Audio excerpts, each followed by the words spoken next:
Want a little action with your card making?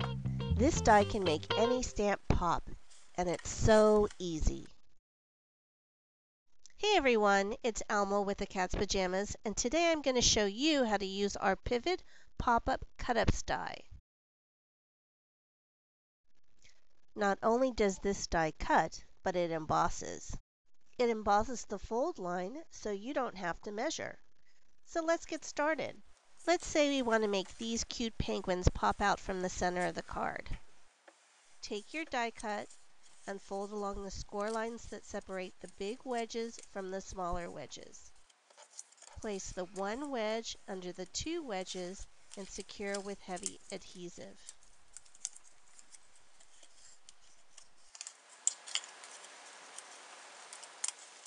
After you do this, this will make a cone. This cone is comprised of two smaller wedges and two larger wedges. Because this penguin image is a large one, I'll be attaching them to the larger wedges. Open up the cone and crease along the score lines between the large wedges and also along the small wedges. Next, fold your image in half with the good side out.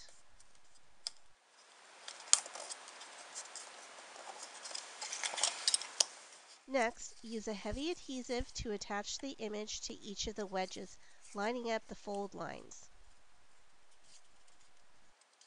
In order for the image to open up nicely, I've lined up the base of the image to the top of the smaller wedges.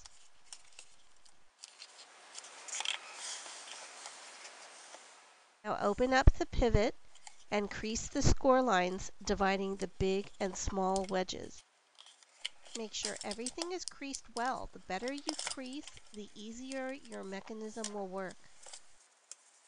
Next, apply a really strong adhesive to each of the small wedges.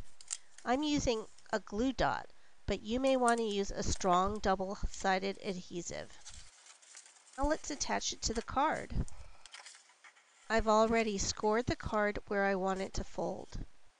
Simply line up the fold of the pivot to the fold of the card. Now just fold the card in half along the score line and give it a good crease.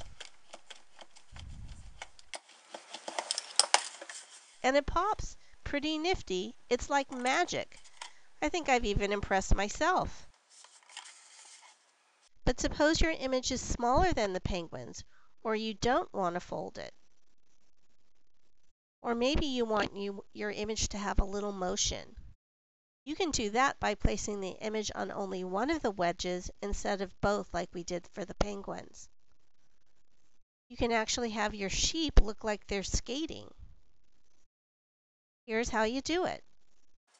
Fold the pivot exactly the way I showed before, folding along the score lines between the big and small wedges and adhering the small wedges together.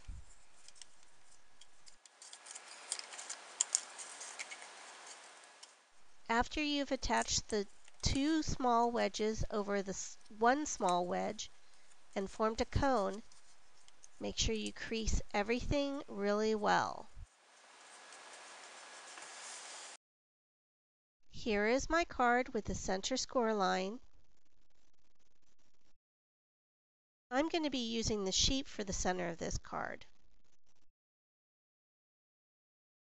I'm going to attach them to the larger wedges, but only to one wedge, and I won't attach them to the second wedge.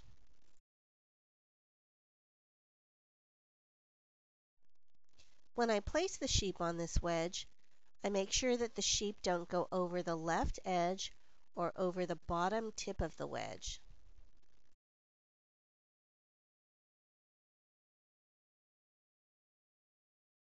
Next, let's open up the cone and press it open and figure out where I want to place the sheep on the page. What's great about this is that the pivot gives a bit of movement to the image. And where your movement goes depends on which wedge you put your image on, and if you place the pivot open side up or down.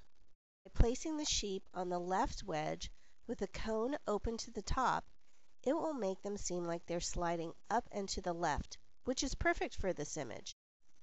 If I put the sheep on the right-hand wedge, it would look as if the sheep were sliding up and to the right.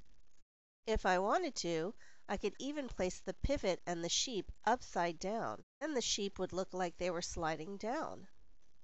The bigger the image, the more movement you get. I want to make sure that I don't extend the sheep beyond the edge of the card. Line up the fold of the wedge to the fold of the card and fold over the card.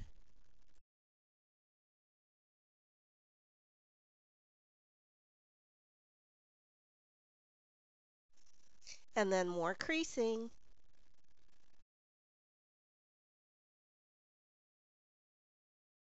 And it works. I love how this looks. I can see adding a little movement swirl and maybe a sentiment. It'll be such a cute card. Our Pivot Pop-Up CutUps. It adds a little action to your card making. I hope you give it a try. Have a great day.